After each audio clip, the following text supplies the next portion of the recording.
do me a favor and hit yes for me. Okay, got it. Recording.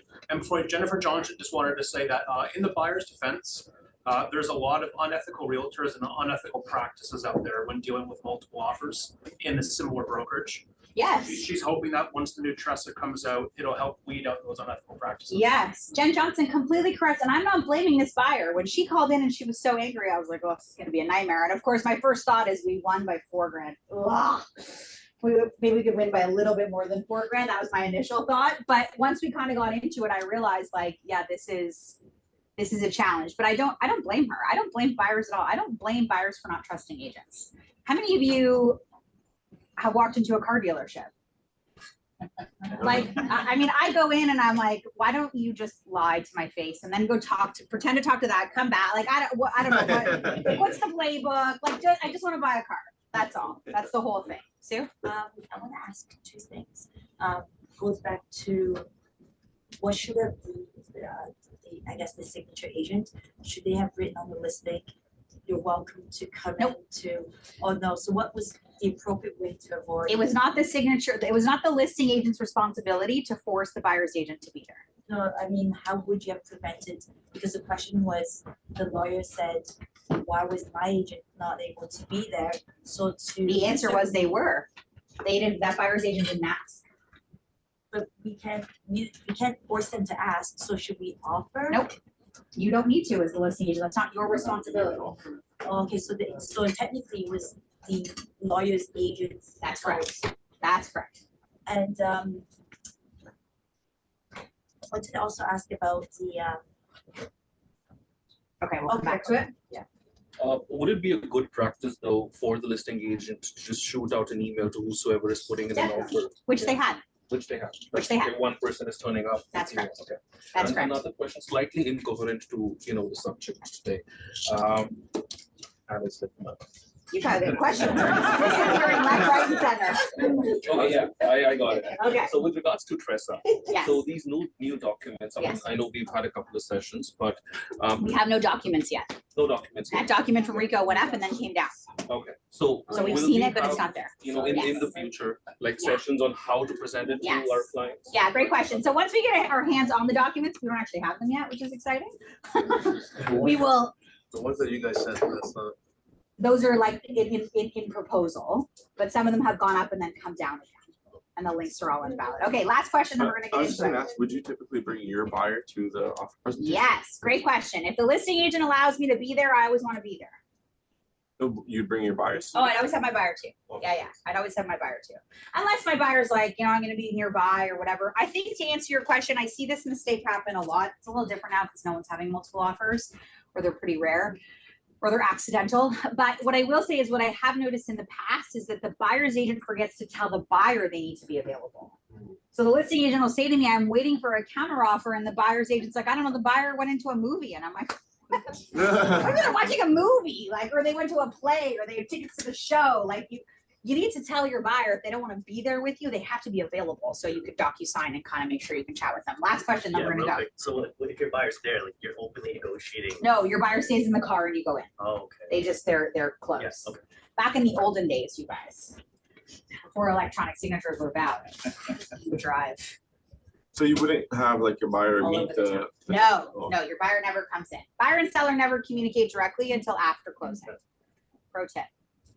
I had that last week. Someone called me. They're like, the buyer and the seller want to talk together and the deal closes in 3 weeks. I'm like, absolutely not.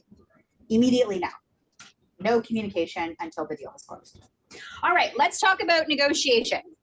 Those of you that are just coming in now, I said in the beginning of our session together, this is not going to make you a master negotiator. I can't do it in an hour and 10 minutes. It's just not possible.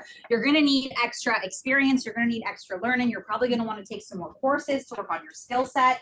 But I'm going to give you sort of some general principles and some rules, and then we're going to go from there. So at the top of the page, negotiations will apply common sense. I love this idea so much. I have this weird kind of funny about me. You guys are learning so much about my life now that I'm teaching you. I have this weird thing about me that I love the cop shows. I don't watch a lot of TV. Clearly, that's probably not a shock. I don't watch a ton of TV, but I love the cop shows and I love the negotiations. And so sometimes I read like, I've read like an FBI negotiator book and he shares all these stories about how you get people to do stuff. Chris And it's Voss. not, I've read Chris Voss's book, but I've also read another FBI negotiator book where he has like, it's not like a business book. It's just like my life being a negotiator. And what he talks about. Chris Voss is an excellent book. If you haven't read Never Split the Difference, you want to check that out for sure.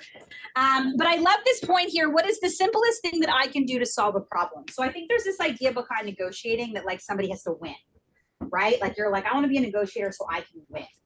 And the good negotiations, everyone feels like they've won. And everyone feels like they kind of get where they want to go.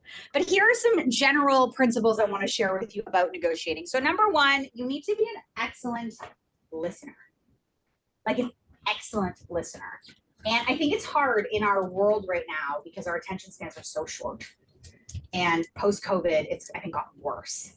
And so this whole idea of being excellent at listening is excellent at listening. So when they're talking, you're really kind of trying to pay attention to body language and the words they're choosing and their speech pattern. And if they're looking at, you know, their partner, whoever they're with, you're not listening to think about what you're going to say next. It's very okay if they finish talking and it takes you a minute or two or 30 seconds or whatever. It's okay if they're kind of looking at you and you're like, I'm just taking that in for a minute. I'm just thinking for a minute. It's okay if you do that. But being excellent at listening is super important because you want to be paying attention to the things they're not saying. Number two, you want to use this concept called inclusive selling. And those of you OGs from the Signature Accelerator, I teach this in the accelerator program. Inclusive selling means that you and your client are side by side. So you use language like, we should consider doing a home inspection. We should make sure your financing's all ready to go. We should consider where the deposit is for your bank drafts. We have it ready to go. Inclusive selling is like, we are a team. And the reason this is so important is because how do we get paid? When the deal closes. And are we incentivized for them to go faster? Yes. Right? Like if we could show our buyer 50 houses or we could show them 5, what do we prefer? 5. We prefer 5, right? I mean, some of you love houses, so that's fine. Maybe you prefer 50. The vast majority of us, I think, prefer 5. Do they know that? No. Yes. No. Yes. Do they know that? No. Some do. Give me a no. Why no? I say no. Why no, Steffi? I think a lot of them don't even know. I think a lot of them are salary. I don't know. I just feel like some people just don't understand the process. Okay, so some buyers don't understand the process and they don't realize that it's a no for us. Tell me, give me a yes. Yeah. Why? Why do you think yes, they know we're incentivized for them to move faster? Well, I think they know that our time is money. Good. Do they? Actually, wait, I want to change my answer. Okay, let me ask the question differently. Let me ask it differently. Do sellers know that we want to sell their house faster? Yeah. Sellers specifically. Yeah. Why? Because they're paying us. We communicate that to them, and how do we communicate it to them? Process. This is how we're gonna get it sold the fastest That's right. for you. That's right. So in our dialogue and our language, we tell them we want to sell the property as fast as possible for the most amount of money. So we get that first offer. What are they sometimes thinking? Too fast. Too easy. Too fast, too easy. This agent just wants to jam me into something. They don't want to take their time. What if this is not the best offer? Yeah. So this idea of inclusive selling is critical because the minute that they think you're only worried about you, there is no negotiating skill you could possibly have that's going to fix that relationship. The client has to know that you have their back no matter what. That is the foundation of negotiating. The foundation of negotiating is trust. And if they think you're only out for you, we could be Chris Voss. It doesn't matter. They're like, I don't like this guy. So it's super important when we talk about inclusive selling that the client knows you are beside them. So that includes things like, I know you might be concerned this is the first offer we've gotten, and if it's not the best offer, that's okay, we can let it go. Or, I know you like this house, but you're not 100% sure, and if this isn't the right house, that's okay, we'll just look at 100 more, I don't mind. I mean, in my brain, I'm like, I mind, but I'm not saying that, that's my inside voice, right? So inclusive selling is this idea of we and us, and we're all together, and you and your clients are working towards a common goal. Number 3, I talked about this next week. Always present scenarios with pros and cons. Never your opinion right out of the gate. So last week we talked about, should I buy first or should I sell first, right? That was the scenario we used, and we talked about pros and cons. Give me another situation you're facing right now, and we can go through it kind of with the pro and con. Should I wait until the spring? Excellent. Should I wait until the spring to sell my house? What's the answer? It depends. Good. It depends. It depends. So instead of saying, I think you should do this, you're going to say, John, that's a great question. It sounds like you're worried about whether now is the right time to sell your house. Yes, I am. Is that correct? Okay, wonderful. I appreciate you bringing that up because I know it's a big decision. You're probably worried you're going to make the wrong choice. Yep. So let me go through with you some pros and cons to both of those options, and then we can see what makes the most sense. Sounds great. So if you decide to sell now, what are the pros? Louder? Not as much inventory. Not as much inventory. Prices might go down even more. Prices might go down even more. The big one that I would say is it never hurts to try it now. Because waiting till the spring, we don't know what the future is going to bring, so it doesn't hurt to try it now, see what the market brings. Okay, what are the pros to waiting until the spring? Prices might go up. Prices might go up. Rates might go down. Traditionally, more competition. Traditionally, more competition. Rates might go down. Rates might go down. According to the economists, maybe not, but More buyers, most likely. more buyers will come out in the spring.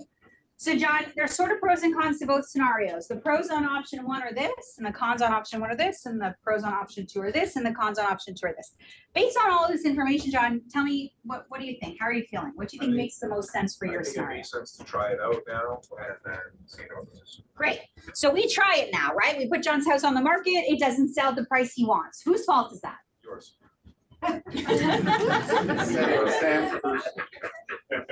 They're like, this is a woman named Sam Hewitt. You can call her. Make sure you tell them I'm a woman.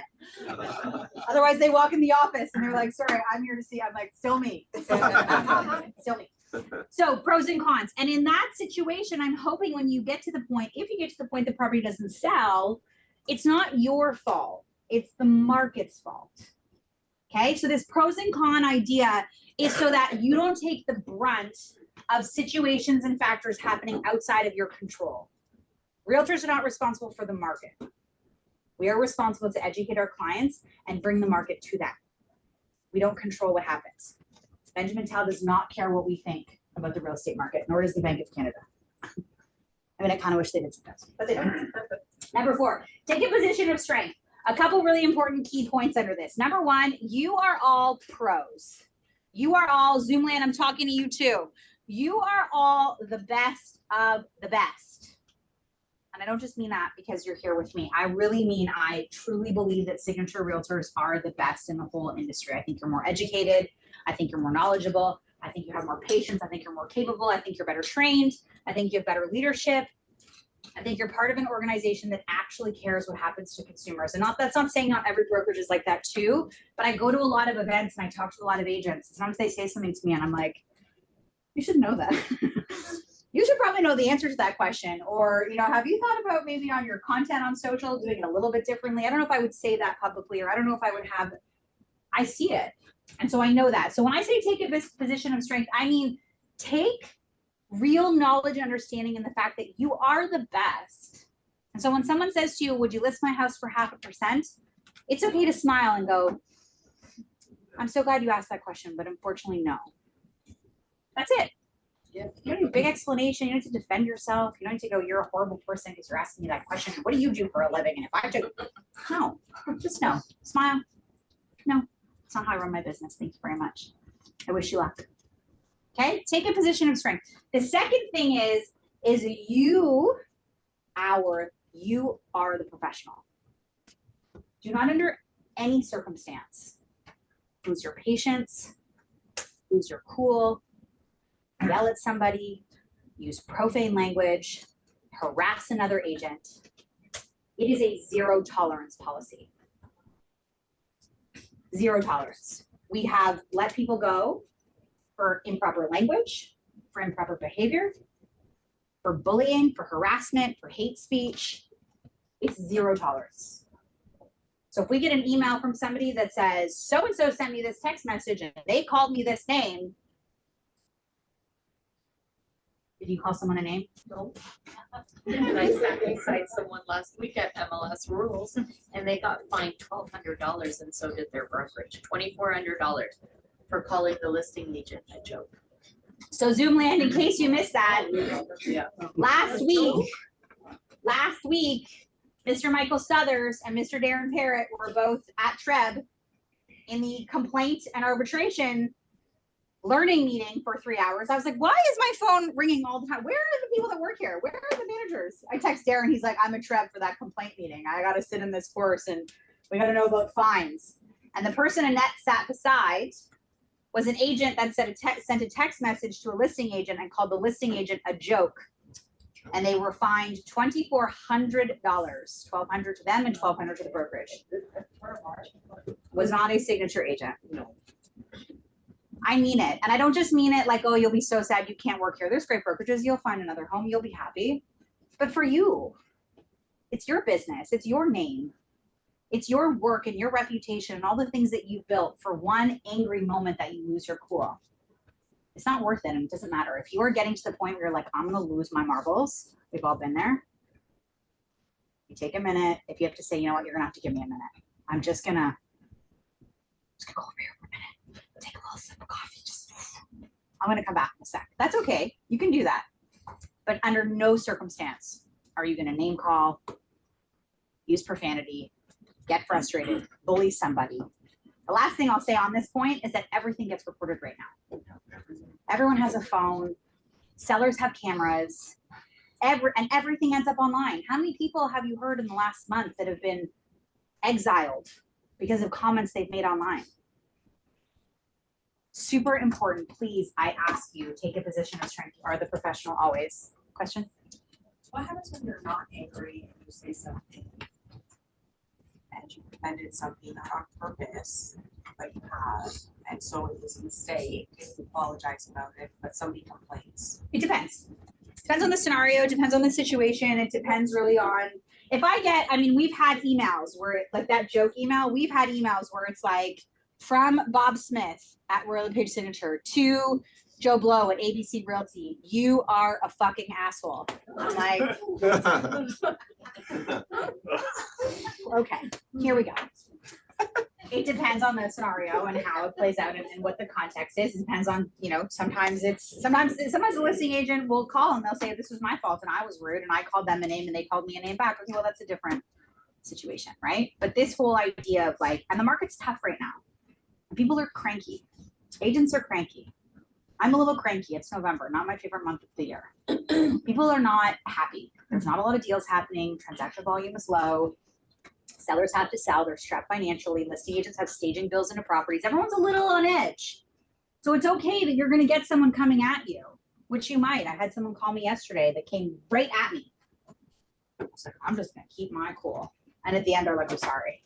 I was offline there at the beginning. Like, you were. It's okay. I get it. It's tough out there right now. But always, you always are the position of strength.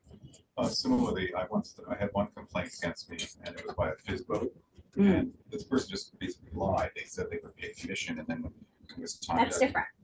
That's different. My point being is that I was just going to say it's important for you to document. Yes. And almost be prepared that you have to defend yourself in every deal you're going to be in, because people are very entitled in a way. And yes. Just, the person was a doctor, and he just decided. I mean, he just lied. Yep. And they lied. And we've had liars too. We've had people call in. We've had all kinds of stuff. I've read a book. I should write a book. Number 5, use the phone to call. Y'all can't negotiate on text message, okay? You think you can, but you cannot. Negotiations are done face-to-face, voice-to-voice. You use the phone if you're not going face-to-face. You have conversations. Today we're going to go through some different documents and processes you can use in your negotiating, but it's never on text message, okay? Number 6, good negotiations are always collaborative. We talked about that. We already kind of talked about that. This isn't normally like a win-win situation. It's like an everybody's going to win. So. Sorry. Number 5, I've had instances recently that like agents don't pick up their phone. They're like, they'll text me. It's better to text. They'll email me, but they'll not respond to the phone. I've even like, I keep calling them. They keep responding in text. Yes. How do you deal with that? So I usually text back and say, hey, let me know when you can jump on a call. Which I do, and And then still nothing? yeah, and So if they won't talk to you, then you're kind of stuck. because I'm in a position right now, it's a lease deal, and I put in an offer, and she just keeps texting every single. I'm trying to like explain my clients. Is there more than one offer? Yes. Okay, so remember the other piece of negotiating is supply and demand, right? My grandmother used to say to me, he who holds the gold makes the rules. Yeah. And we were playing Uno together when I was like 7, but it stuck with me, right? If the listing agent has multiple offers on a lease property and she doesn't want to answer the phone, you're a little stuck on that one, right? If she won't negotiate with you on the phone, then you kind of have to use text, Yeah. but I don't like it. Yeah. It's And frustrating. if you're the power player, you should not be on text. Okay. Okay, so let's talk about models. Let's talk about the bridging technique at the bottom here. So every successful negotiation starts with a series of small agreements. Kind of like building commonality, building rapport, building trust, a series of small agreements. Agreements build trust. So this idea of repeat, approve, build a bridge sounds like this. Give me an objection, s'il vous plaît. I'm gonna wait until the spring. You're obsessed with the spring. No, that's not how you say it. That's not real. That was my voice. That's not real. That's not part of, that's not actually the response.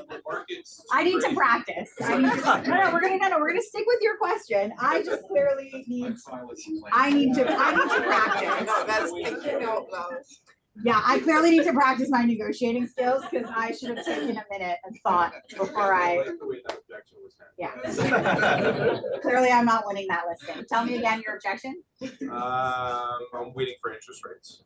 I'm waiting for interest rates. So I repeat, John, it sounds like what you're saying is you're gonna wait for interest rates to come down before you decide to buy a property. Is that correct? Yes. I appreciate why that would be a thought process of yours, and I can understand why that would be something that would matter to you. Do you mind if I share something with you? Sure. So the repeat is to make sure I understand what he's saying. Because sometimes when I repeat it, he goes, oh, no, sorry, that's actually not what I meant. Have any of you, has that ever happened to anybody? Where you repeat it to somebody and they go, oh, no, sorry. I think I need to say that differently. And then they say it differently and you're like, okay, then you repeat it again. Okay, thank you for clarifying. What I'm hearing you actually say is X. And then I approve what he is saying. You know what? I understand, or I appreciate, or I can hear how that's important to you. You validate and approve what he's saying. So remember, when we started this conversation, I said in the beginning, you don't want to create these friction situations where if John says, I'm going to wait until, I want to wait till interest rates come down. If I instantly go to chart, I'm like, John, let me tell you something. Let me show you something. And I instantly go here. Now, what does it feel like? John's over there and I'm over here. And I'm trying to prove myself to John. I'm trying to tell him. And by the way, some of you are going to struggle with this more than others. Some of you are going to be like, let me just tell you why you're wrong, like me. I'm like, yeah, let me just get out of my way, John. Come here. Gotta be patient. You have to learn some patience. You have to learn that skill set of taking a minute, taking the breath, realizing you're the one navigating the situation, not taking it personally, not thinking John's an idiot, like, with these stupid buyers, why aren't they getting in the market? Like a lot of this rhetoric that we have in our heads, right? So our job is to take a breath and approve what he's saying to make it feel like he and I are on the same page. And then the build a bridge part is when I'm going to share something with him. So John, do you mind if I share something with you? I have this great chart that I think might help illustrate what you can expect if you decide to wait till the spring. And then I have something I share him. Maybe I share with him a mortgage amortization calculator where it shows a payment today at 6% with average prices today versus a payment at 5% in the spring if prices jump up. And I say, you know, John, if I show this to you, this really kind of illustrates that you're not actually really gonna save anything if you wait until the spring. So let me ask you, John, do you think that maybe after seeing this information, maybe now is the time for you to consider getting into the market? And he still may say no, and he still may say blah, blah, blah. It doesn't really matter. What I've done is I have not created friction between our relationship, and I've hopefully moved him forward. Does that make sense? The second piece of the puzzle, Matt, if you can change the slide, is the advanced version. So the advanced version of this, you're going to use, make a little note beside yourself, beside on your page. You're going to use this a lot in your listing presentation. So I want you to write down beside that listing presentation. And here's how it commonly works in the listing presentation. What are the most common objections you get in your listing presentation? Commission, price, Staging. staging. So what you're going to use this for is to try to get that contract signed and try to work through all of your objections. So here's how it sounds. So we get to the end of the listing presentation. Mr. Walker is standing up here with us. He does a fabulous job. And we're like, oh, this is good. Yeah, okay. And then we say, you know, but I have a question. They don't say I have an objection. They say, I have a question. I'm wondering if you would work with us, but if you would charge less money, would you reduce your commission? And so Andrew says, thank you so much for asking that. What I'm hearing you say is you're asking if I would reduce my fee. And the seller says that's correct. The advanced version I approve. So I say, thank you very much for asking that. I appreciate where you're coming from. It is a lot of money. And then you isolate. So you say, I've been through the presentation. I've gone through what I charge and what I do. What we're going to list your house for and the marketing price we're suggesting. Mr. and Mrs. Seller, is the commission the only thing stopping you from hiring me? If they don't say yes, don't move forward. You want to then understand all of the other issues they may have. And it might just be one more. They might say, well, we're also concerned about the list price. Or we're also concerned about staging. Or we're also concerned about whether we should wait till the spring. You want to gather all of the alsos at that moment in time when you get to isolate. So make a note for yourself. Where it says isolate, you want to gather all of the other issues they may have. And this is a Mike Ferry script, by the way. In your material and in the email follow-up, I'm going to send you all this Mike Ferry script book. Fabulous, fabulous tool, fabulous document. This is out of here, where he talks about isolating the issue so that you know you're dealing with just one thing. And if you know you're dealing with just one thing, that means they really want to hire you. They just want you to deal with that one thing. And then you can go into the build a bridge. And you can say, Mr. and Mrs. Seller, the reason that I charge 5% is blah, blah, blah. And you talk about your services, and we'll talk about commission in a minute. I think people object sometimes just to object. Yes. Not really objecting. Yes, I think they object because their next door neighbor is like, well, make sure you ask for a discount because I heard no one's selling any real estate and they'll probably do it for cheaper and save you some money. I think a lot of times they just ask because they think they're supposed to. It's like when I go into the car dealership, I'm like, I think I'm supposed to ask you if you'll give me the car for less. I don't know how this works, but. And then what do they say? No. Let me go talk to my manager. And I'm like, why don't you just bring them out too? Like, can we just speed this up, please? Okay. I think a lot of times they ask just to ask. Okay. So this advanced version is really mostly used on the listing presentation. That's where you typically get a lot of objections at once. Not a lot, but normally you get commission, you get price, you get length of the contract, staging included, all of that stuff. You want to not deal with the commission. So if I said, repeat, approve, build a bridge, and I didn't have isolate in there and I answered the commission question, I don't want them to then come back and say, okay, well, that's great, but I also want you to list it for $100,000 higher than what you suggested.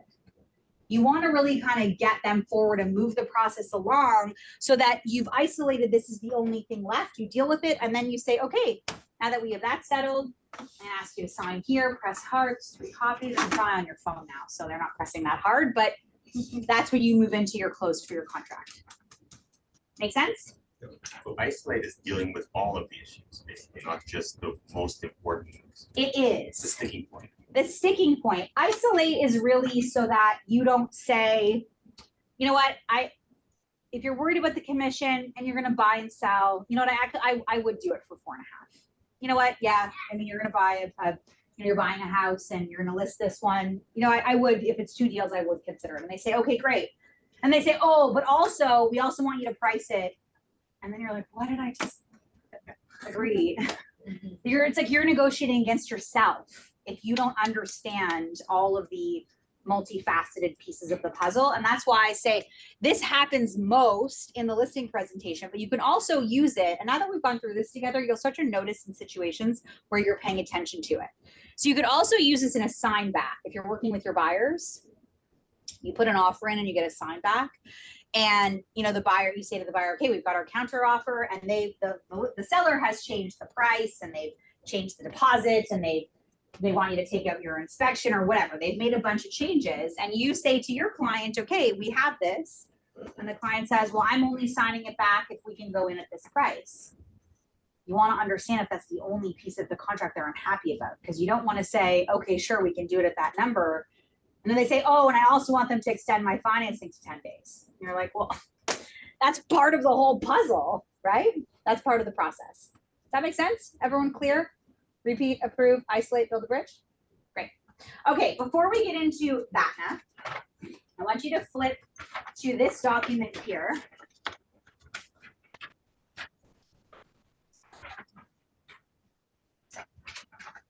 Flip a page, Matt. Again, yeah. One more. I apologize. It's this first page is in here twice. Oh no, it isn't. I'm on the slide deck. Go back. Looks like this.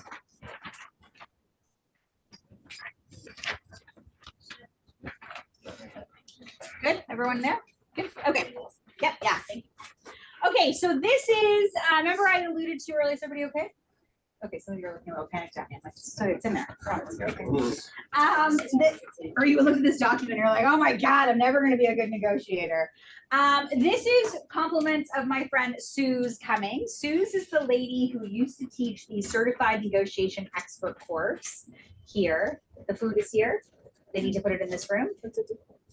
You're worried people will eat it if we don't put it in this room. Yeah. Yeah. Yeah. Can you put it in my office? Your office, an office, Michael Stothers's office. Manager office, because there's no space in here. Nope. Okay. Thank you. Thanks, Kat. Negotiate on that. Yeah, can we negotiate? You want to eat now? Zoomland, you're going to be sad if they're eating now while we're still learning. Suze Cumming is the lady who used to run the Certified Negotiation Expert course. The course itself is owned by a company in the US called RENI, Real Estate Negotiation Institute. You can look them up online. You can now take the Certified Negotiation Expert course online through them. I'm not sure, has anyone taken it since it's gone back? Have you taken it since it's gone back to RENI? And what's it like? It's in person, I tried. Oh, very nice. Give us a little. You want the real version or you want Yeah, the special? no, come on. Uh, We want the real version. I wasn't actually as impressed. Okay, okay.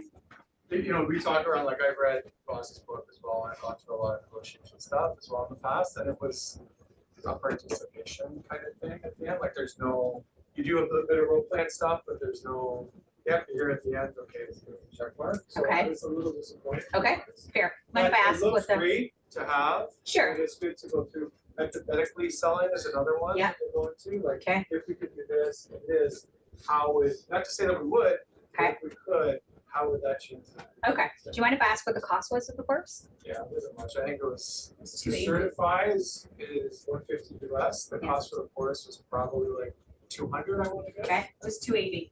280. I was there too. Okay. Sorry, I don't know if you had the same. I Merida? personally, I wouldn't recommend it. I've done a lot of like real negotiation courses, like union negotiations and stuff. To your point, I'm gonna like having the thing on my card and the present, like you have in your presentation. But it was more about, let's talk about personalities. He's A-type, like how do you deal with them? I thought it was gonna be, okay, someone comes in, they want 2 million, but they've only got 1.5. How do you meet in the middle? It was nothing like that. And yeah, I it was a wanted to get participation. version of it, right? Like I wanted a real. Okay, how many of you have taken the Suze Cumming course since she started teaching it herself? Since she's left? When she did the redo. When she did the She redo? invited everybody at the certified. Okay. Expert, and we did a redo, I did that. You did, okay, Gen V. So just for clarity, so Suze taught the course that Merida and Steve took, but she used it with their content. And now she's teaching her own version. She's left them, she's doing her own course. It's not called CNE anymore, but she's doing her own course with her own content and teaching it herself, and it's a different designation name. Now, we're recording this. Be careful. Be careful. I really think that Suze was the course. I'm not shocked to hear you guys say it wasn't great at Treb, because I think it was her, frankly. I think she's like a killer at it, and I think her content is, and her delivery and her understanding is the best. What was it like when she's now teaching it herself? same, like, I mean, she has such a great passion for it. Well, now you can't say it was terrible because I said it was so awesome. So I shouldn't have said that. Sorry. No, I- Give us your honest opinion. Yeah, no, that was not, I did the CNE with her personally, and then, she offered this to us to do, and, you know, the content was pretty much the same, but she's just very good at delivery, so Mhm. I didn't find it was bad or anything. Okay, how many of you want to do more negotiation? How many of you would, if I can't, we probably can't deliver it for free, unfortunately, because Suze, if you want the designation, you have to pay yourself for the designation, so I can't host it for nothing. But how many of you would do a paid course with her on negotiating? Okay, that's a lot. Or different, because we did one with ROP, I don't know, Yeah, like a year. Yeah, the content is gonna be similar, but it is going to be, she has added a bunch of market stuff in there since she's left Rennie, because Rennie forces her to use their material. Oh. So she has added, fair to say, her own material into it so that it's different. Is Kiana on this call? Is Kiana on this call? Kiana, can you make a note? Can you email Suze and ask her what she's doing right now about courses and stuff? And can you, Kiana, please, I forgot to set up the survey, the feedback survey for the summit participants. Can you do that on SurveyMonkey for me? So this is from her. So her course is the nature of real estate. That's her her company, I should say, not her course. Her company is called The Nature of Real Estate.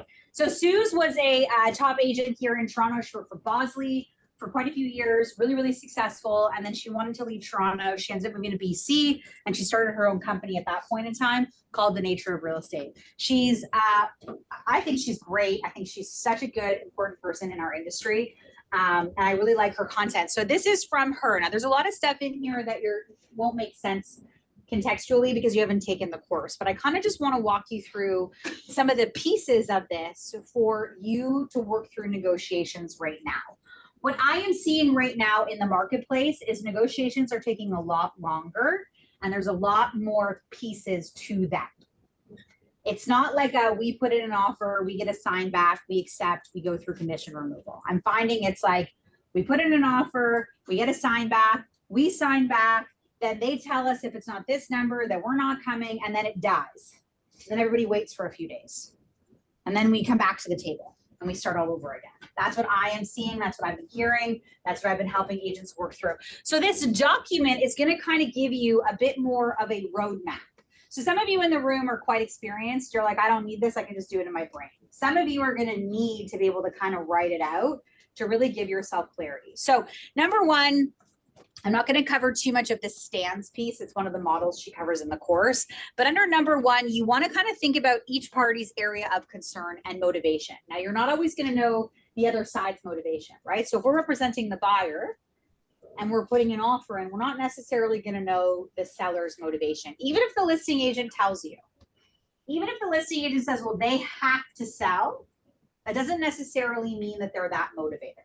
So don't always believe what the listing agent tells you, okay?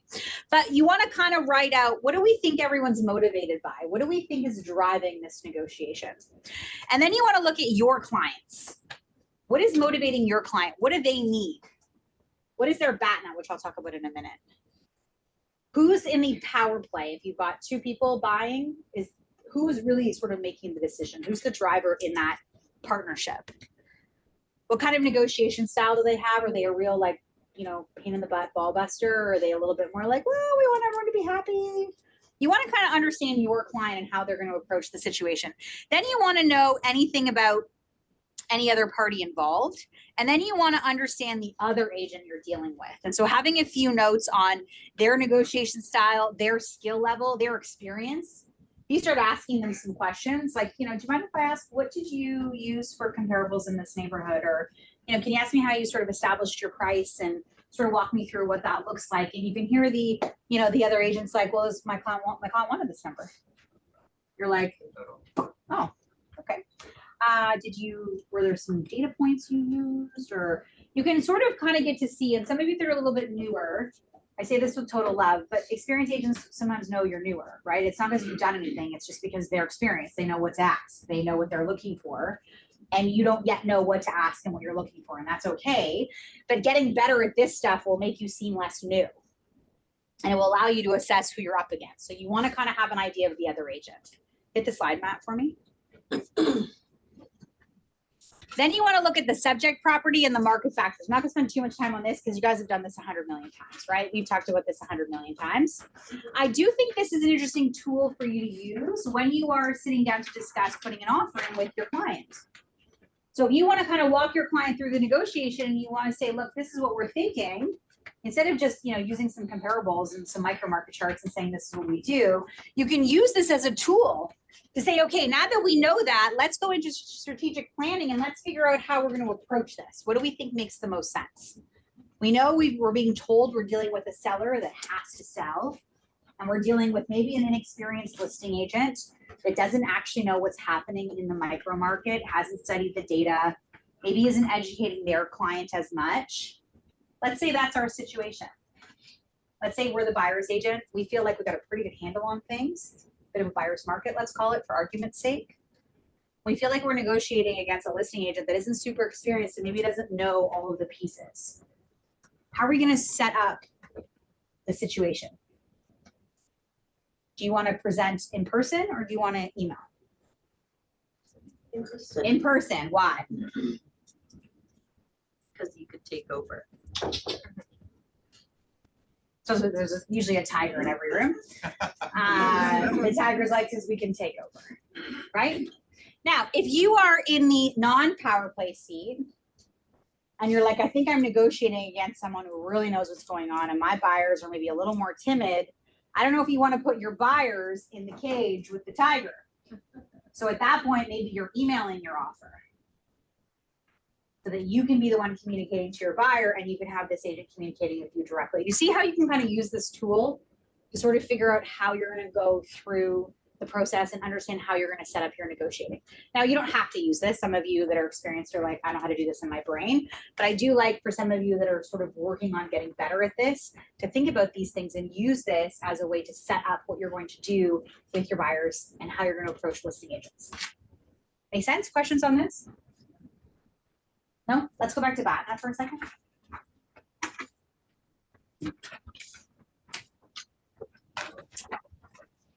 Okay, so did they teach you BATNA? Really? What it stands for? No BATNA in the running course? There? No. Sue's like, she spent so much, this is like one of the number one things she spent time on is BATNA. No, there was a little bit. There was actually, a lot of it was American. Yes, yeah. Yeah. There was that. I like the personality style. Okay, BATNA is an acronym for Best Alternative to a Negotiated Agreement. Best Alternative to a Negotiated Agreement. Show me again if you've done CNE. Anna Maria, tell me how you would explain BATNA. BATNA's like trying to figure out who has like the power, Yes. right? So someone always has the power, like the leverage, right? If you really have to move, then technically you don't have the leverage. The buyers must if you're really pitched, right? Good. So the basic premise of BATNA is understanding who has the power. So the best alternative to a negotiated agreement, if you are a motivated seller that has to sell because financially you can't hang on to your house, what's your alternative to a negotiated agreement? Foreclosure. Foreclosure. Homelessness. Huge financial implications. So how good is your BATNA? Not very good, right? You're like, I need to negotiate with somebody.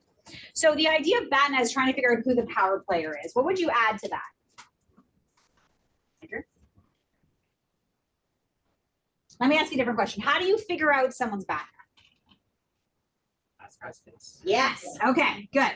Ask questions. This is the most important thing, is asking questions. So a lot of times, remember I said the most important negotiating principle is to listen really, really well. The way you listen is by asking great questions. So I included this diagram, which we'll come back to in a minute if you want. But if you flip the page, I want to spend a few minutes here on questions. So let's do a couple scenarios, if that's okay. You're going to have a scenario, aren't you, John Pascaris? Of course, John Pascaris is going to have a scenario. We're going to work through it. Give me a... Okay, so... Selling in the spring. So we want to figure out someone's BATNA, which is kind of like motivation, or kind of like, what are they going to do if they can't get an agreement negotiated? Okay, So under the guise of asking great questions, give me a scenario that we can work through to try to figure out someone's back. I don't know if it's like specifically an answer to this question, Okay. but it's buyers that don't need to buy, but are looking and, well, might want to put an offer in, but they're not sure. Okay, good. Through those, and I would love to. Two of those. Okay, let's go through those. So we have two buyers that maybe want to buy, not They like- sure. They like the place, but they're, maybe we put an offer, but I'm like, that Okay, so how do we get them to put an offer? they haven't got. Okay, so someone want to lead this for me? Very tired of talking, week 6. Mr. Pasteris? Sure. So under the guise of questions. Oh, I'm asking the questions? Yes. Oh. Gotta withdraw? Wait, the scenario is This- buyers potentially. So two buyers love their houses. Okay. But it's probably priced a little too much. We don't know if we might want to put an offer, we're not sure. Okay, Comparables. I think the house has been on the market for a while. Okay, we'll get you some help if you need. We'll do a little group exercise. Everyone just take a minute. Zoom land, take a minute. Think about, here's our scenario. We've got buyers that are interested in buying, maybe not super motivated, we're not sure. They saw a house, they like it, don't know if they want to make an offer. Using great questions and some of the principles we've talked about already today. John, start us off. Okay, so Steve, we've seen this home. I think you like it. And from what I understand, you're just not sure if now is the right time for you to put an offer in. Am I understanding that correct? Yes. Okay. Tell me more. Good. Price too high. It's priced too high. Okay. So what would happen if we put an offer together that was priced more accordingly to what you thought the property was worth, and we saw what the listing agent thought of it, or the seller thought of it? Good. Sounds good, I'm just not sure. Okay, time out. That was a great question. So did you hear the question? What would happen if we put in an offer at the ideal price you want to pay? Did you hear that question? Yes. What would happen if we put in an offer at the ideal price that you would like to pay? Give me another question that you could ask. Just one. Give me one. Annette, you. Oh. What would make this home perfect enough for you to have submitted an offer? Good. What would make this home perfect enough for you to want to submit an offer? Great question. Write that down. Lower price. We'll come back to that. David, give me a question. So how would you feel if in a few months you see that it actually did sell, but even at or less than what you would have offered today? Good. Great question. How are you going to feel if in a couple months we see that property has sold for less than what you are willing to pay? I would ask, Stephen, let me ask you, what's the worst case scenario if we submit the offer with all the terms and conditions that you want? What's the worst thing that could happen? They say no. So asking great questions is part of BATNA and it's part of understanding. So with Steve's buyer's case, how strong is their BAT? How strong is their alternative to an agreement? Anna Maria?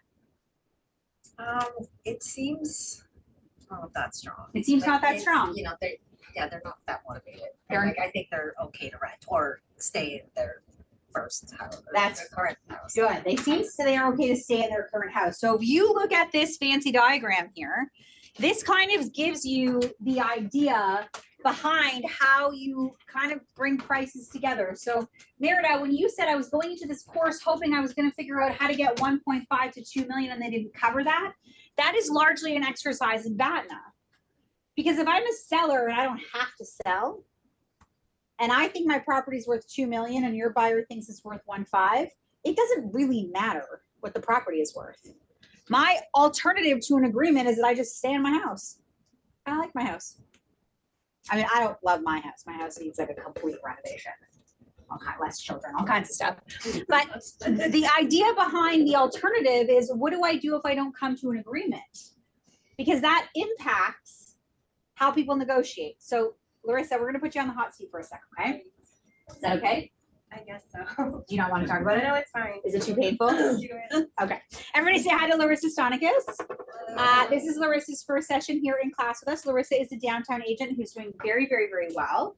She is newer-ish. You have a negotiation you've been working on now for 3 weeks? Since the end of October. Since the end of October. This is what I mean with stuff taking a long time. So walk us through this scenario and we're gonna do a little exercise on some questions. Okay, so I met with they're actually distant friends of mine, through a mutual connection. And I met them in the summer at some social, and they had said that they were looking to buy a house this year, their first home. And obviously, I worked my way into the conversation that I'm in real estate business. Oh, by the way. And I would be super happy to, walk them through any questions that they had. They were originally working with the girl's cousin earlier this year, but said he kind of wasn't working hard enough for them. Pro tip, don't be afraid to be second. And so I left it there, and do me a favor, in the context of the story, let's not talk about them seeing the property first and this commission issue with the listing agent. Let's just go through the pricing of where the offers are coming in. Okay. Does that make sense? Sure, no problem. Yeah, so it's an all cash offer. They don't need financing. They can, I think, afford higher. Okay, The thing is good. that they don't want to pay more than a certain price. Okay, good. Everyone hear that? They can afford higher, but they don't necessarily want to pay a certain price. Okay, so give us the list price on the property. So it was originally listed I don't have a marker. at 2.249 million. Is there a marker there? A whiteboard marker? Like for the board? Yeah. Oh, over there behind on. Oh, there we go. My non-math brain will not remember these numbers in our head. Okay, tell me again, list price. Originally, Throw it out. Can you pass that all the way back and throw it out? I have to tell you guys a funny story, like for 4 seconds. The very first accelerator session that I taught at the Domino's office, the first week Chris hired me to teach, I used a permanent marker on the whiteboard. We had to take the whiteboard down, get the wall re-drywalled and repainted. First week. Okay, list price? Somehow I'm still here. 2.49,000. And they relisted to 2.198 thousand. 2198. Okay. So when they were up here, you submitted, yes? No. You didn't. You submitted here. Yeah. At what number? Can I say what price my clients wanted to pay? No. Tell us what you actually put in the offer. Okay, 1.95. Someone get a calculator out? 200. 100. Say again? 100. No, 2. Wait. Could be wrong. Oh, no, I'm doing it wrong. Sorry, I did it wrong. Steffi. Sorry. You can only shout out if you know the answer. I love that she was confidently writing. I'm like, oh, okay. Sorry. To what? 248? 248. I did So we are $248,000 apart on offer one. Is that a lot of money? A little bit. I mean, it's context, right? Yeah, I mean, it's not a lot of money. If I said here's $248,000, you'd probably be pretty happy, right? You wouldn't be eating Panera sandwiches, that's for sure. So we're $248,000 apart. If we're just talking about price, that seems like it's a lot of money. Were there other variables with conditions and stuff like that that made a difference? Just had a condition for home inspection. Okay. Got home inspection, and our buyers are an all-cash buyer, which is pretty good. Now, you heard Larissa say, my clients can afford more, they just don't want to pay it. That is where you're trying to get to. That's what you're trying to understand. When we talk about BATNA and motivation, you're trying to figure out what is causing them, what's causing my buyer to negotiate in this fashion. Because now that we know what their stand is, that's one of the things that Sue teaches in her course, the stand, they're like, I don't want to pay more. It's not logical. It's not probably correct. It's not based on information or fact. It's just what they're saying. So now we have to ask great questions. They dealt with previous agent, right? And he told them that the market is going down. Sure. And it's buyer's market, so Yes. if it's tough, Yes. you can get the person one. That's correct. We have no idea where they're getting this information. So we want to understand our buyer's motivation, which now we have, and we want to help them get somewhere through this $250,000. So asking great questions. We get our counter offer. We say to our buyer, okay, we got the sign back. What did they sign back at? Remind me. The sellers? It was like, I think they took like $5,000 off. yeah, It was like pennies. not a lot, 2 point. I thought it was 2150, but I could. 2.1 something. How many days on market are they? Okay, we're gonna use easy numbers. I'm not even sure they came down this low based on our conversation, but let's just say for argument they did. Yeah, can I just ask Larissa, what Yes. was the seller's agent's comments when they counter offered back at that price? They were offended. They were offended. Good information, Sandra. Thank you for asking. They were offended. By the way, should the listing agent be getting offended? No. Oh, stop it. Yeah.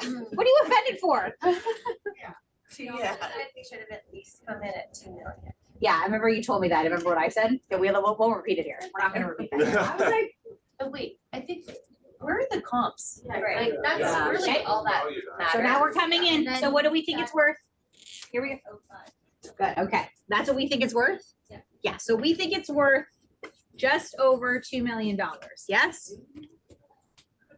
Okay, that's what we think it's worth based on the comps. Questions? Does the buyer know that, and does the buyer say why they don't want to pay more? Yes, great question. Does the buyer know what we think the value of the property is, and is the buyer willing to pay that number? Yeah. Okay, so the buyer knows we think this is the valuation, and the buyer is willing to pay this number. Oh, there's an extra zero, sorry.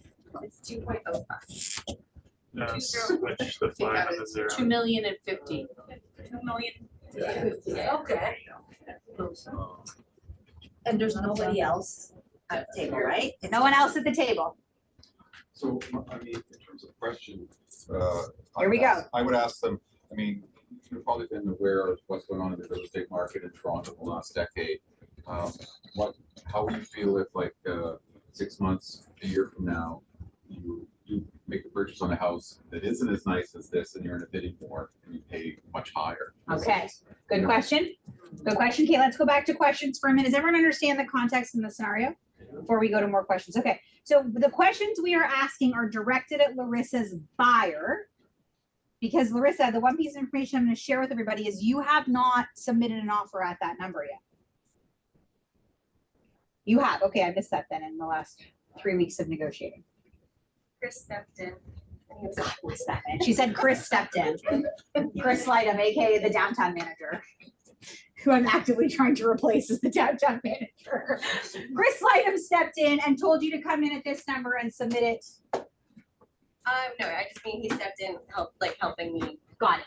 Has your buyer submitted an offer at that number? Our final offer was 2.07, which is their max. So you're higher than this. Yeah, we're higher. Okay, so we are higher than what we think the property is worth.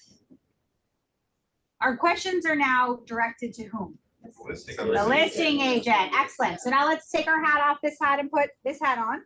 And now we're going to talk to the listing agent. Give me great questions to ask the listing agent. Are you stupid? I mean. You are. Are your sellers really motivated to sell this property? Yeah. Or are they just sitting on something hoping that they're gonna get the summer? Because I have clients like that. Ask that question in different words. What's the expectation? Yes. Say that again? What is your What is seller's your expectation? What is your seller's expectation? We're gonna say 2.1. That's the start, yeah. Because they already came back and said 2.2 and they were offended. Yeah. So at this point, you have to ask. Sandra's question is correct. I just want her to use different words. Repeat the question again, nice and loud. So, I mean, I already know that they were offended and they wanted 2.2. So my question to the seller agent now is, are they really motivated to sell their home? Good. So let's ask that differently. The question she asked is, are they that motivated to sell their home? Let's ask it differently. It's a great question. So how would they feel if we go through the holidays, we get into the winter, and they get offers that are even lower, or come the spring, they're getting ridiculously low offers because we don't see things changing much. How do they Okay, feel?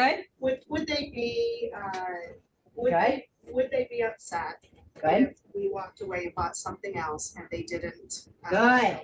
Good, excellent, excellent. See how these questions, we're trying to politely bring the listing agent along, where we're sort of like, look, we're all, you and I are on the same page here. We both know if you don't sell this thing now, it's gonna get real quiet soon. Like it's November 15th, I think. What's the date today?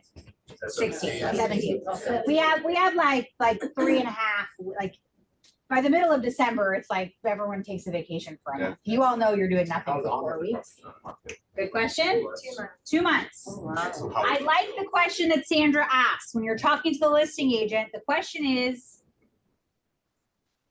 what are, would you be upset if we walked away and bought something else? Yeah. Other questions we can ask the listing agent. Questions I'll come to in a second, but give me other questions you're going to ask the listing agent. Go ahead. Can we say, I know you're a pro, and can you guarantee someone getting you an offer better than mine?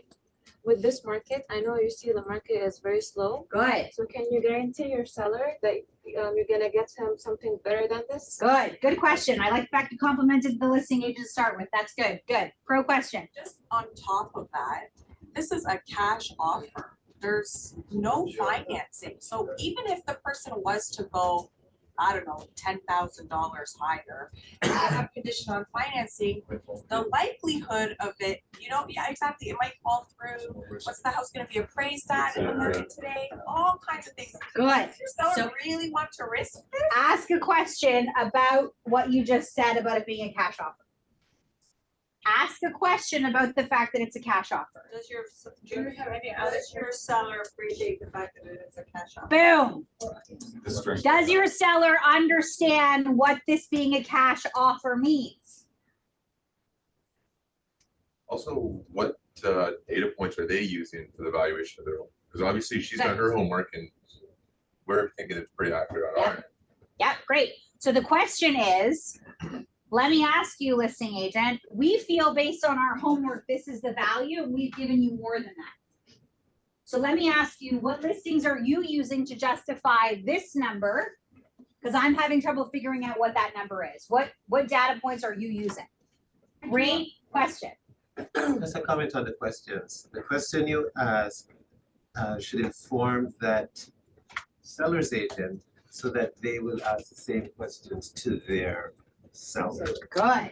So you're giving them verbiage to have a conversation with their seller. That's right. Because remember, thank you. Remember, go back to this, your page, Matt. Go back to this page. She's using back forwards. Forward. Forward. Forward. Stop.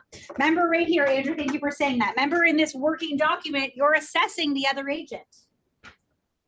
In your negotiating, you're assessing how knowledgeable are they? What is the communication between them and their seller? Because you can't guarantee they're telling their seller what the conversation that you're having with them is. So I love that pro tip. The questions that you are asking are there in order for the listing agent to inform the seller. So the seller's getting the answers to these questions. You're guiding the listing agent at the exact same time. Colette? I think it's also important to keep going back to that number of how far we are apart now, because that number has changed. Yes. And does the seller realize that they're saying goodbye to the $2.17 million in order to get the one, whatever it is now? Yes, excellent. I would ask, with all due respect, if it was in fact worth this in 2 months' time, you're not going to offer at or close to this. And now we're just going into a slower time. Yep. So you could ask, have you received other offers at this number? Have they found a house that they like? Where's their head at? Where's the number that we can make it work? Good. For both sides. Good. So what's the number they're looking for? What is their expectations on price? We're trying to move this along. Okay. So now let's figure out where we're going. It's 12:30. Woo. Yeah. What is the benefit of a cash offer over, what is the benefit to the seller? Oh, the benefit to the seller is that the buyer doesn't need financing from the bank because the banks are pains in the butt right now. So you don't need an appraisal. You don't need, what if the buyer loses their job before closing? All that kind of stuff. And the other one is they have, another agent has the exact same situation, except it's more extreme. Their client wants to offer 1 million lower than the listed price. That is- Then how do I submit this without feeling embarrassed, and how do I tell that to my client? Okay, how do we submit it without feeling embarrassed? What's the list price on that? That's like a $20 million property. Yeah, what's the list price? It's a 4.8, they want to submit 3.8. That's not that crazy. 2 million. Okay. Not going over 4. Okay, Anna, what did you say? You have to call listing agent. Good, Absolutely. good. Yeah, step number 1 is you call the agent before you put the offer, before you do anything. Yeah. And what do we start with? Great questions, great confidence, yes. We start with great confidence and great questions. And we say, hey, Oh my God, I have an offer for you. I'm really excited to let you know I have an offer for you. Good news, bad news, pro and con. I got a pro and con scenario for you, Mr. Listing Agent. Guess what the pro is? The pro is it's an offer. The con is it's not the offer you're looking for, but it's going to open the discussion and the dialogue, and we're going to run through. So you do it without being embarrassed because you have the conversation with the seller, and you go in and you do this exercise, Zoomland, where you figure out who are you dealing with and how much information do they have and what are they using for data points and where is the market right now. There's nothing embarrassing about that offer. It's a starting point to the conversation. There's an agent in the John Mills office working on, I hope it's not the same property, working on an offer on a 4.8. They started at 2.7. Wow. Because from a BATNet perspective, guess how the seller feels? No, they're like, well, I like my house. If I don't get my number, I'm just going to stay. So we get that information from the listing agent.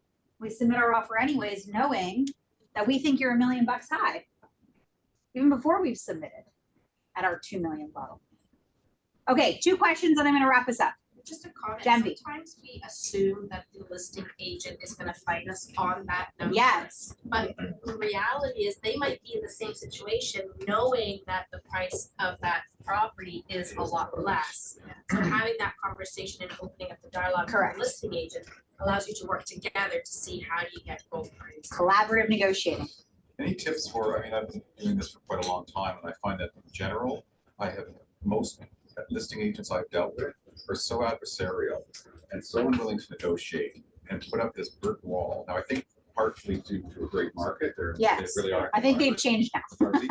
Also from this session, I realized that maybe they're not even really good negotiators. That's correct. Any tips about how to break through that? Because sometimes it is so irritating. Yeah, I start with a compliment.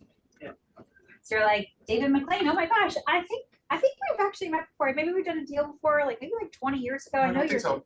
Oh, okay. Maybe not. So we're really excited about your property. You've done a great job with the marketing and done a great job with all the staging. It looks wonderful. My clients are interested in putting in an offer. You want to tell me a little bit what I need to know? So you don't dive right into the. I don't.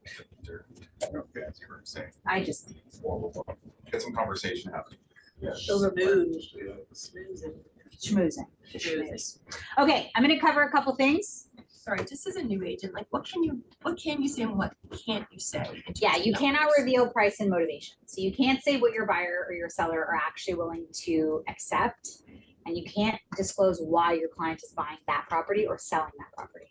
So what if they say, okay, we want to offer 2.5 or whatever, will that get the deal done? But you say, I'm not really sure, you're gonna have to put it on paper and send Okay, it. so that's, you just never tell them anything. That happens all the time. Of course it does. Yeah. Yeah. It happens all the time. But what I want to encourage you to think about, Aussie, because I know it does happen all the time, but do they sometimes lie to you? Like if I had a nickel for every time one of you comes into my office and you're like, the listing agent said if I put this number on paper and I got it over them, we had a deal. And I did that and we don't have a deal. Like 100 times a week I get that comment from people. So yes, oftentimes if you say, will 2.5 do it? And the agent says, yeah, it will for sure, send it over to me. Do not ever say to your client, this is a done deal until you have that little piece of paper on your phone or in your hands.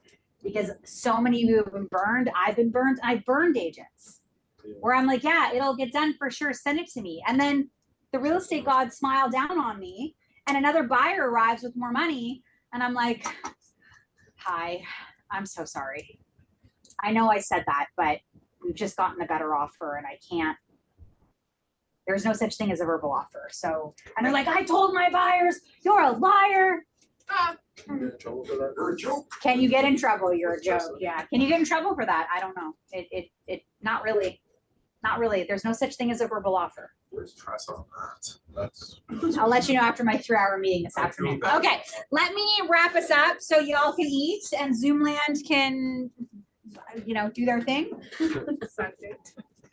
They can be upset they're not here. Zoomland, we wish you were here. Okay, go to the, oh, we didn't do a lot on commission objection. I'm sorry, you guys. Can you go to the last page, Matt, please? Okay, this is the Mike Ferry script book. I'm gonna send this out to you. Even if you're not gonna memorize scripts, I would like you to read this for homework. I'll never know if you did it because we're not meeting again next week, but I would like you to review this. It's gonna go out in the follow-up email. It's not in your material. I wasn't gonna print them for everybody. It's too many pages. But I would love you just to take a read and to see some of the scripts he has in here and practice a couple of these with people you hang out with. There's some commission objections in here. There's some pricing objections in here. Like, oh, can't we just price it higher? Or I have a friend in the business. Another agent said they could get me more money. There's some really good content in here. Once you actually get good with the language, it won't feel like a script. It'll just feel like what you're saying. And that's how you'll get better. So I want you to think about that. We talked about designations. Oh, I'm missing. Is there another slide? There's a blank page, so maybe they. This is the last. It's like my brain. It's a blank slide. No. All right. Okay, so I'll just tell you. I'll tell you verbally. Okay, quick on commissions. Commissions are performance-based, remember? You only get paid if you actually do the job you're supposed to, and they get the offer they want with all the terms and conditions. When they say to you, why won't you just do it for less? They get to try the very best, which is you, for absolutely no obligation. The risk is all yours, and they're not paid without a guarantee. You can also point to your stats, i.e. you sell 100% of the listings you take.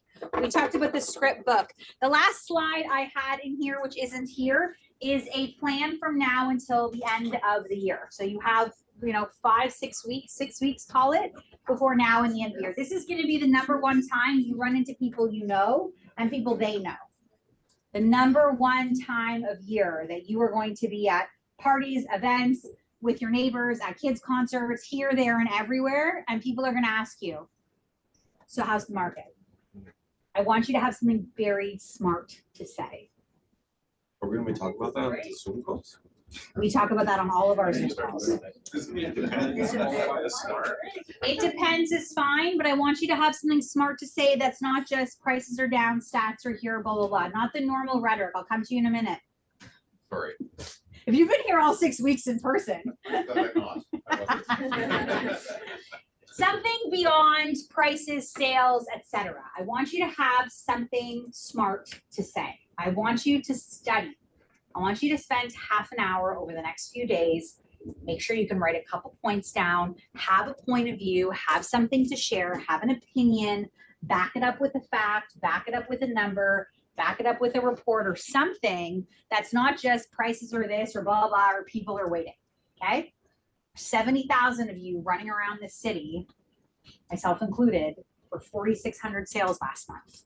It's super competitive. The good thing is most realtors are like, wow, prices are down and the market's terrible. So you can stand out, but I want you to have something smart to say. The second thing is this is your biggest opportunity to see people and talk to people. Because if you have a normal job, not like us, if you have a normal job, it typically gets a little bit quiet as you enter the holidays. So people are around. And so I want you to get out and see and speak to as many people as you can between now and the end of the year. If you've been making your calls as part of your points, that's great. I'm happy for you. But I also really want you to think about whether it's an event, whether it's pop-bys, whether it's client gifts, whether it's organizing small little groups of people at a lunch or coffee or anything, a learning event, hosting a seminar, doesn't matter. But I really want you to capitalize on the next 4 to 5 weeks. If you folks in this room have been generating points for all 6 weeks and you keep going in some capacity and as much as you can until the end of the year, I'm almost certain, which we're going to track, I'm almost certain you all are going to have busier than average first 6 months of next year. I haven't taught this class in a while, so I don't want to get too, I used to be able to say for sure, I used to guarantee it. If you take the summit at this cycle, it means in the next 4 months, you're going to do this many more number of deals than you would have if you hadn't taken the course. But I haven't taught in a while, so I don't want to be too, I don't want to get too like on my soapbox. But if you can make it the next 4 weeks of making it a point to keep getting those points and keep seeing people and keep making calls and dropping stuff off and getting face to face, you will be busier than the average realtor in the first 6 months of next year. I can guarantee it. The last thing I want you to do is I want you to make a note somewhere. This is a gift to me. You're gonna get your Survey Monkey, which we're gonna send to you. So Kiana's gonna send out a survey where you can give me your feedback on the program. But what I would like you to do as a gift to me, I celebrate Christmas, so you can give it to me as my Christmas gift, is I would like you to make a note somewhere of all of the activities that you've done in the last 6 weeks and going into the holidays. And if you get business from those activities, I want you to send me an email whenever. I don't care if it's next year in May. And you're like, I called somebody in November, I talked to them when we were in the summit, and I just listed their house. I want you to tell me that. I want you to make a note of it somewhere. I want you to track it. Because at some point you'll come in to see me and you'll say, I haven't done a deal in 3 months and I'm really frustrated and I'm working with these people and nothing's happening. And I'll say, okay, well, what are you doing with your points? And you'll be like, oh, I haven't generated any points. I'll say, okay, well, remember that story you told me where you worked all the way through the summit program in November? And then in May, you listed a house from a phone conversation you had with somebody during the summit. And you're gonna go, yes. And I'm gonna go, see, it works. And you'll be like, yeah, okay, fine. I'm gonna go generate some more points. So you're going to prove to yourself that it actually works. The gift you're going to give me is that I know by standing in front of you and spending my time and encouraging you to do the work, you're going to tell me that it does work, which I already know, but I want you to tell me. Okay? Managers have a different point system. Do the managers? They sure do. Should see what's on my point list this week.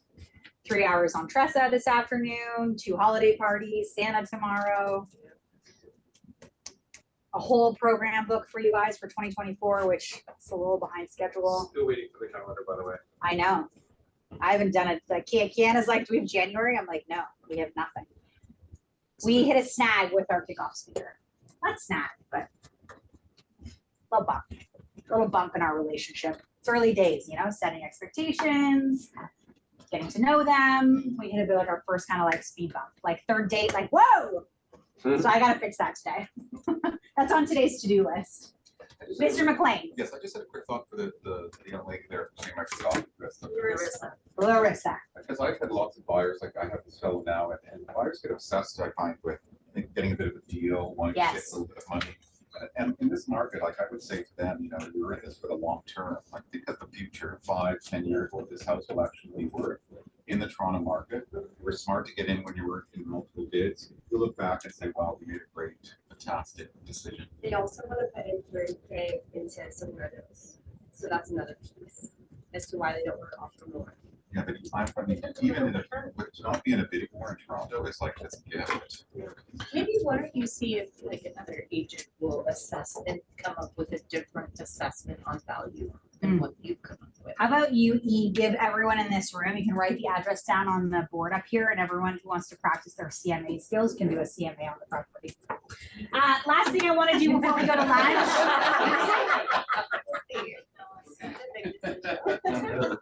Just your table. Got some powerhouses at your table. Okay, we're gonna go to lunch. Before we go to lunch, I could not do what I do without Mr. Matthew Aldrin.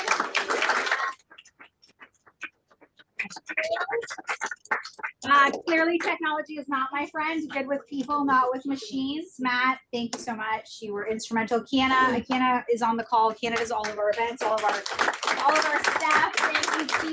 Thank you to Christine and the design team who puts these all together for us.